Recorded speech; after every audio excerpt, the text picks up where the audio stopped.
Hey guys, it's early September, and I get asked quite often, hey, give us a tour of your yard.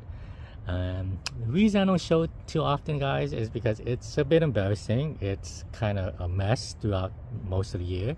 I do a hard cleaning of it, like at least once a season, to kind of get all the weeds and everything out.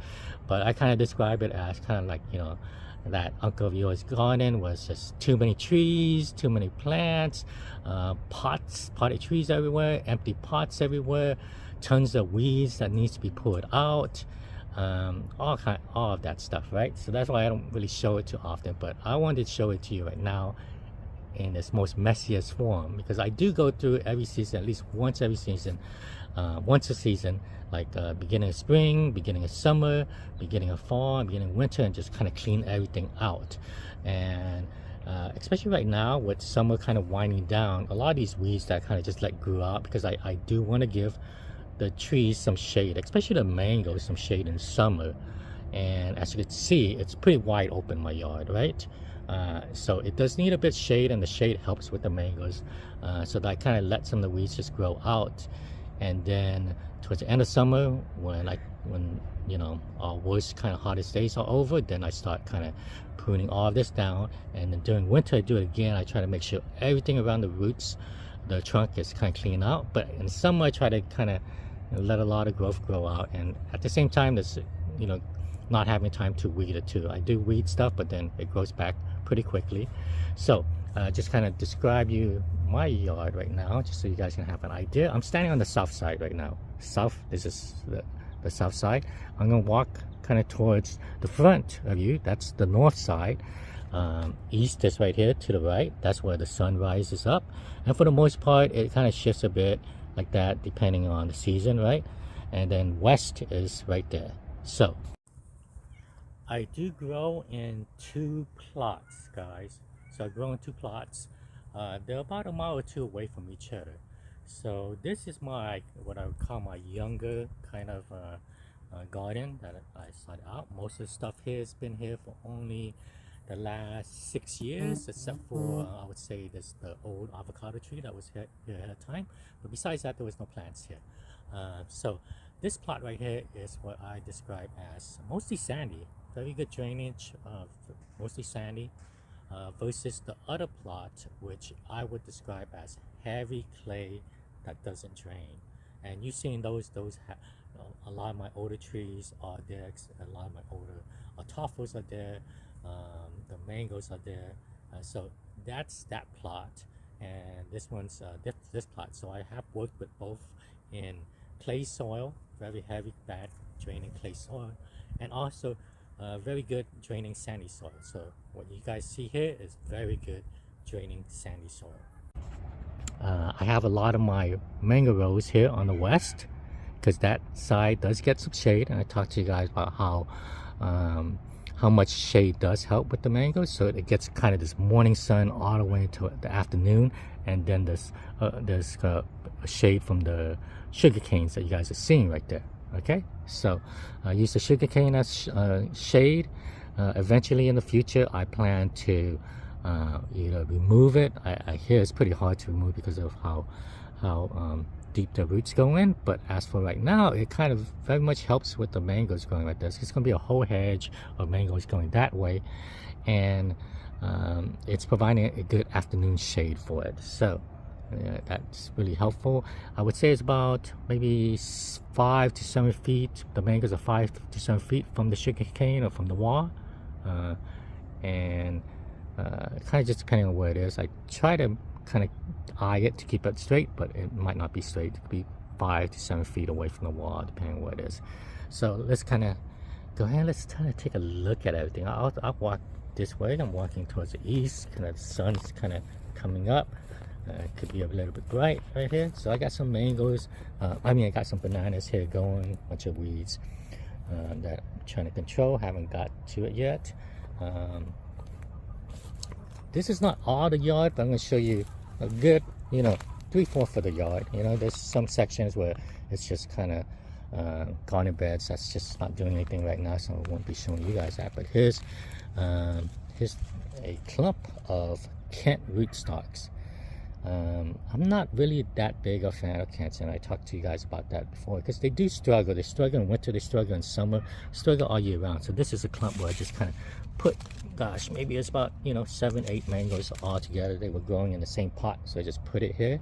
This is the best it's looking so far. The last year, this is looking actually green. This is the best it's looking all season so far.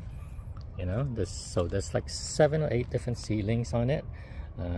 We'll see. I'm gonna just let it go. I haven't decided whether I'm gonna top work it yet or not, just because it hasn't really grown that well for me. So that's why top working, I feel like I'm gonna just kind of hinder it. So I haven't grafted over. I don't think I'm gonna plan to graft anything over on this until it gets really tall. I'm talking about like gets to like 7-8 feet, then maybe I'll do it. But here's a clump of the Kents, right?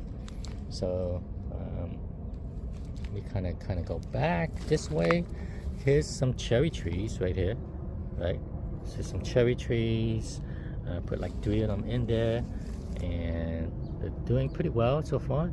The reason why I have the cherry trees on this side, so this south side, a lot of the cold air drains from here. So I wouldn't say my yard gets frost, but there are sections that get frost from it. The hose freeze up where it is. So kind of from here, going back all the way here to the south, right? Oh, this whole section right here. There's a little bit more. Yard behind me, but it's empty, and we're not gonna go through it. And then this area right here, it does get kind of frost. It gets frost in the low-lying grass. So why that is, I don't know. I think it's pretty much just how the air drains. But I would say my yard is pretty frost-free. I mean, it's just besides that, that's the only thing. Okay, so that's the cherry tree right here. So that's why I have it here, hoping that at least that gives it a bit more cool temps in winter to at least kind of flower and fruit, right? So up next, you'll probably see a lot of this. I looked this up once before. I believe it's called wild spinach. It's supposed to be edible. I have kind of tasted it green before, and it was not, I wasn't impressed by it, but it wasn't bad. It just wasn't great either, you know. So I believe it's called wild spinach. If you guys know what it is, let me know. It's supposed to be edible, but this thing goes crazy in my yard. They die every winter, but they grow almost like a shrub every spring and summer, and then winter they die off. Let's see, I have some, let's see, let me go back just a bit more of this. Let's start off in here, I guess. It's a bit better start. Here's another clump of Kents I have here, right? 7 or 8 plants. It's not doing as great as I hope, but I put a lot of stuff back here that I don't really worry if they die, right? Some of my more kind of like hard to find seeds and trees, seedlings and trees, I kind of keep kind of more towards the front, right? More towards kind of going a bit more north. But the ones back here, because of the bit of frost and how it is here, I kind of put my most neglected, I would say, ones right here, just because you know, if it makes it, great. If it doesn't, I'm not gonna be losing any sleep over it, right? So there's a couple pots here too. These are Atafos, right? They look really good. I should have separated these out this year, just never did get a chance. So there's 3 huge pots of those, right there, another one right here. So, and then I put in the ground earlier this year some Cogs Haw, some Rosy Gold seedlings. Yeah, I'm not sure which one this is, whether it's Cogs Haw or Rosy Gold. That's in the ground. That one, this one too. Right. Have some of my grafted experiments right here. That looks really cool. That's a sweet tart on a alfalfa rootstock. And well, I'm not gonna go into the detail because we could be on here forever, but this row right here, kind of going forward, it's gonna be a bunch of mixture of seedlings grafted over manillas. So the beginning to really, its seedlings are really beginning to peak, right? They're really beginning to kind of hit the stride. I mean, these seedlings were started in 2023, so they're only 2 years old. It was like that summer of 2023. But look at it, it's beginning to look at this one flush, right? This is like a 12 over a 12-inch flush. It's a Saint Alone, but the ceilings are really beginning to hit the stride. So I think in the next couple of years they're going to double and triple in size. Some grafted stuff right here, right? And now let me just kind of swing back to my right, to my east a bit. There's another clump of Kents. The reason why you see all these clumps of Kents is because I really didn't want to keep on pampering it in a pot. They just really didn't do that well in the pot after the first couple of years. First, it's like the Altafos. I could just kind of leave those Altafos in the pots and they just end up doing well, even though there's like 8, 10 of them in a pot. But with the Kents, they kind of been struggling. So I put them all on the ground. And if they kind of make it. If they don't, then that's fine with me. I'm okay with that. So kind of going back. So this row has a bunch of seedlings in the ground, a bunch of grafted mangoes in the ground, a bunch of just pots kind of right there, because here's the sugar cane. I kind of like it giving the afternoon shade. This morning sun is perfect for it. And then I'm gonna have to go in during fall and strip some of these leaves. So these are the sugarcane leaves, and they kind of brown up, and I don't like it once they brown out. They're just very kind of hideous looking, and when I remove it, the canes develop this like nice yellow color into it.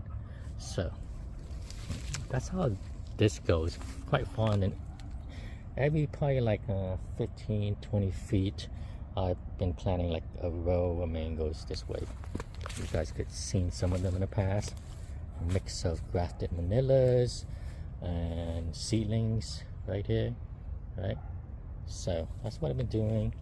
And then it's just kind of keep on going further. You can see all these looking very, things just flushed. This last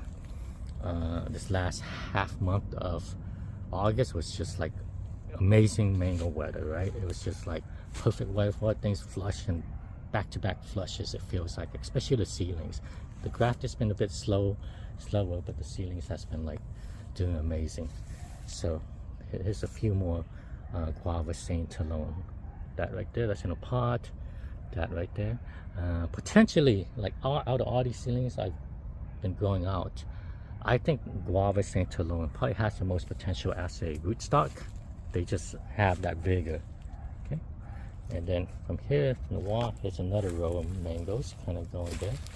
These pots are mine. I'm kind of keeping it to keep my cats away from scratching the trunk. It's another row of mangoes. And again, quite weedy. I gotta kind of clear all that up, right? But look at this. This looks awesome. And then another row. Keep on going. This is my kind of potted mango section. I got tons of potted trees here.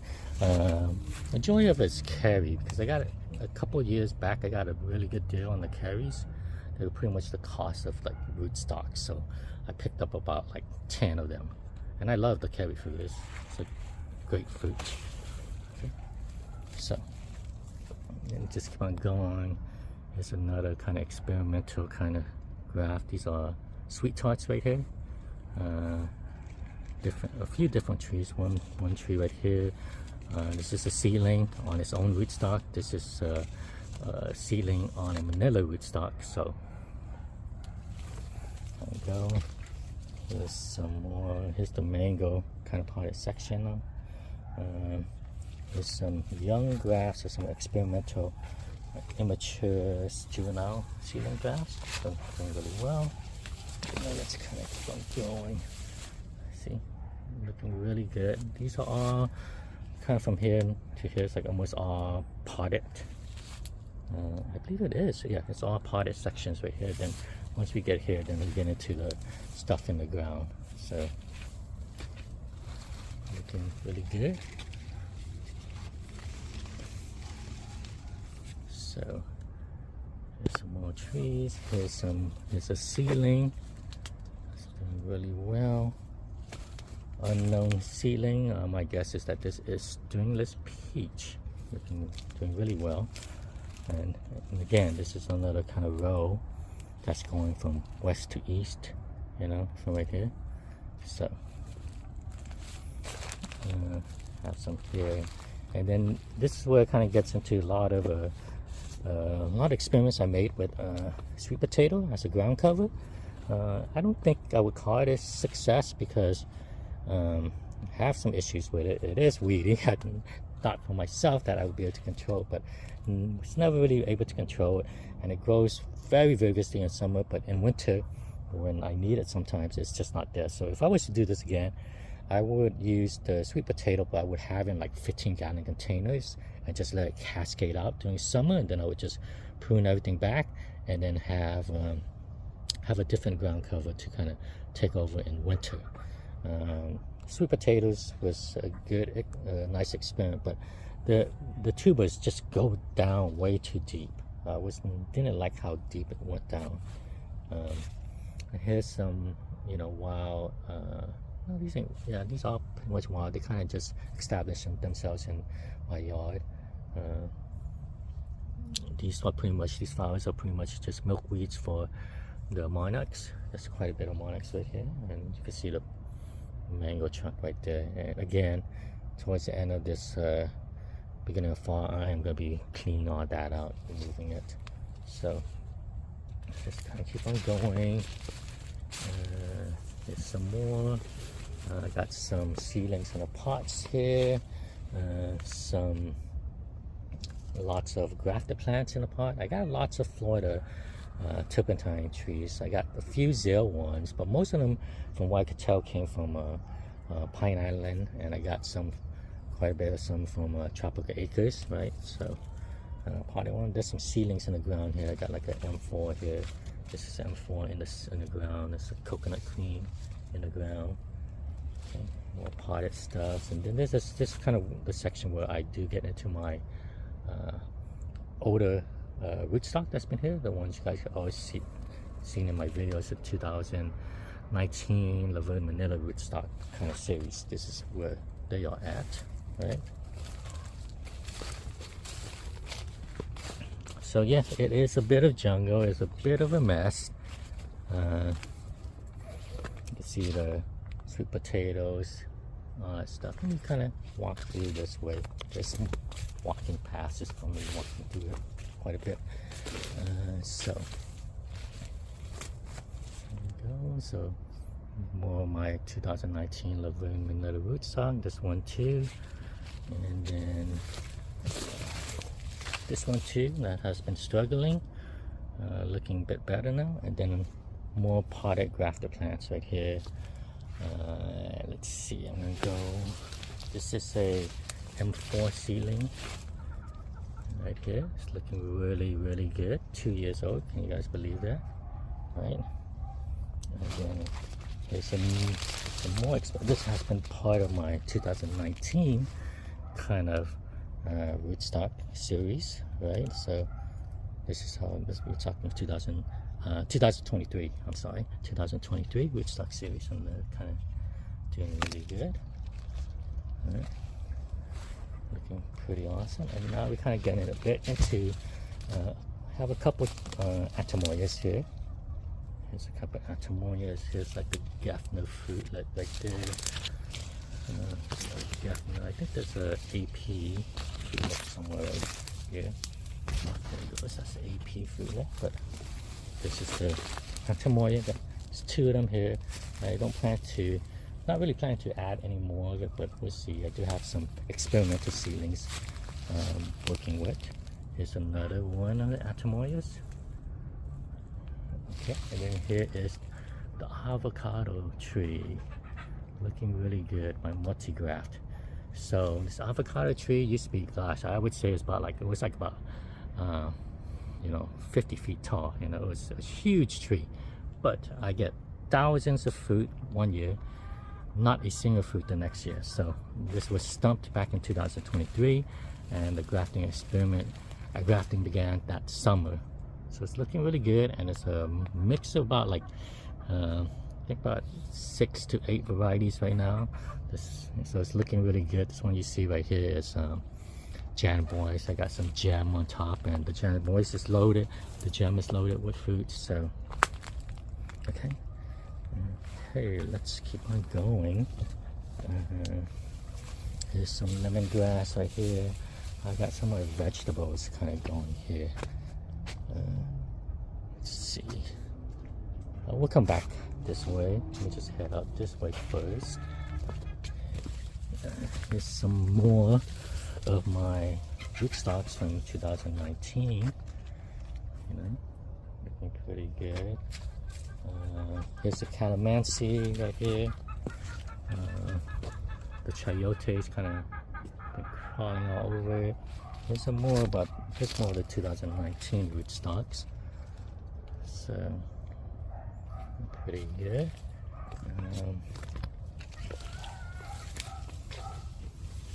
Let me see. I'm trying to think where to go. I'll go this way first to kind of show you guys what I have. Here's a bit of trellis for vegetables. Kind of get into my area here where the chickens are kind of ward off, and that's some bananas here, right? These are namois. That's some dwarf Brazilian. The chickens kind of stay here. They do destroy everything, so anything in there usually gets killed off. Even the bananas, they eat through like the chunks of the bananas. So some seedling Atamoyas. I was just kind of running wild. I threw a bunch of seedlings here. I was planning to dig them out afterwards, but I never did. So okay, let's kind of go underneath this vegetable canopy. I am definitely gonna have to. This works great, especially early spring for like the mangoes, because the mangoes get sun and everything. But as it gets a bit more into summer, the dense canopy on these gourds and chayotes, they just become a bit too much shaded. So it's one of the fruit of a bottle gourd. Okay. Pretty long. It's pretty long and crazy size too. Okay, that's some. And here's the mango seedlings that I started for this year. Again, I feel like it's too much shade right now. I need to move it because it's beginning to kind of cause some disease issues. You know, more aphids and more ants in the shade. So this definitely needs to be moved. And even some of my older potted seedlings too. Some miracle berry, some more seedlings, lots of seedlings again. Chicken area is right there. The coop is kind of right there. So more seedlings right here. Seedlings I started. Some of them never sprouted, so seems like the ones I started later didn't really work out well, and they were a bit older seedlings, like meaning that they were either shipped or someone was saving some for me. Maybe that's the cause, I'm not ready to ship. Here's some of my newer experimental Nona hybrids. Let's see how that goes. So some more mangoes. This one's about almost in full sun, but I definitely feel like I'm gonna have to shade them up a bit more. And here we go. Here's the sugar loaf that's in the experimental pot. Some strawberries. Here's the gourd. You can kind of see it going. So I'm walking kind of back south now. That doesn't. So this kind of covers about, I would say, about 2/3 of the yard, right? And the other third is kind of a bit more messier than this. So I'm not really showing you guys. So here's some of my experiments with more of these potted plants and stuff. Some of them is doing well.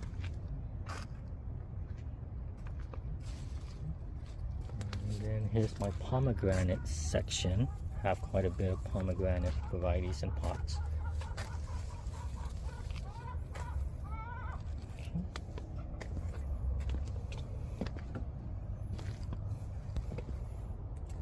Okay, well, that kind of covers most of the yard. You know, most of the yard that has the mango kind of trees and areas.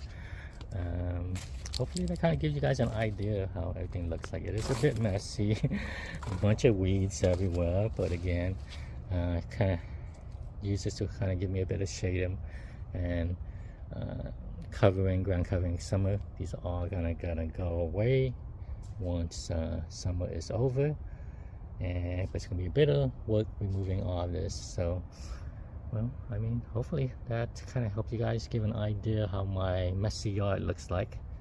All right, till next time, guys. Talk to you then.